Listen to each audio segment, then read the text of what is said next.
Well, the sun finally came out, and it's giving us some thoughts of barbecue. You can hear the banging in the background. That's us setting up for summer and getting the furniture outside on the deck. But here I am making a summer's worth of ketchup. I'll put the recipe for you below. It's so easy and so tasty. You can adjust it to be as spicy as you want or as mild and sweet. I've used a can of tomatoes, a 28-ounce can of tomatoes, and then added onion powder, garlic powder, salt, pepper, a half cup of brown sugar, a quarter cup of just white vinegar, and about a tablespoon of lemon juice to even out and brighten the flavors. I've used an 1/8 teaspoon of ground mustard, and then just added a tiny bit, less than an 1/8 of ground cloves. The smell in the house is wonderful. I'm going to cook this for about an hour and a half until it's reduced by at least a quarter. I may reduce it by half so that it thickens. And I will use the immersion blender. You see, it's just starting to thicken. I'm going to use the immersion blender to give it a whirl so that the smoothness evens out. Then I'm going to pack it into sterilized jars, and I'll show you what it looks like at the end.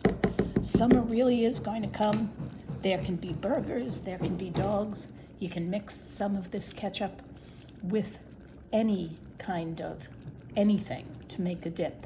This is a condiment to write home about.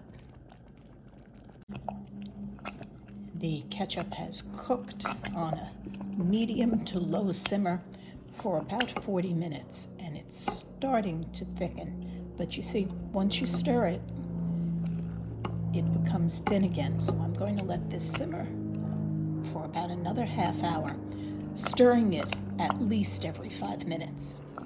Now you saw that bubble splatter. Be real careful. It's hot.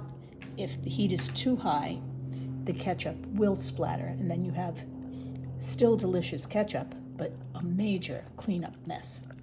Well, here is the cooked ketchup.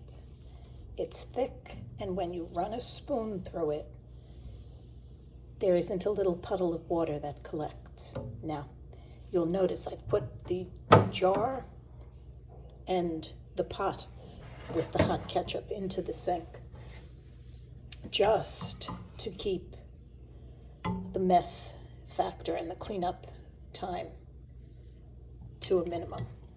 I'm going to put this into one of my sterilized jars, and I'm going to put the remainder into a taller jar. So there it is.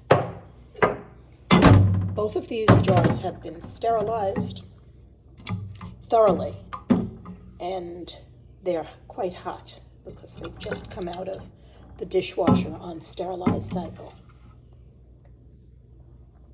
And here we go. There'll be enough ketchup for us to use and some to save for later in the season. Yum-o.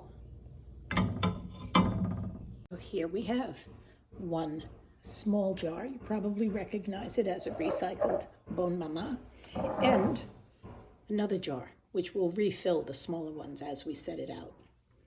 Delicious ketchup. Enjoy.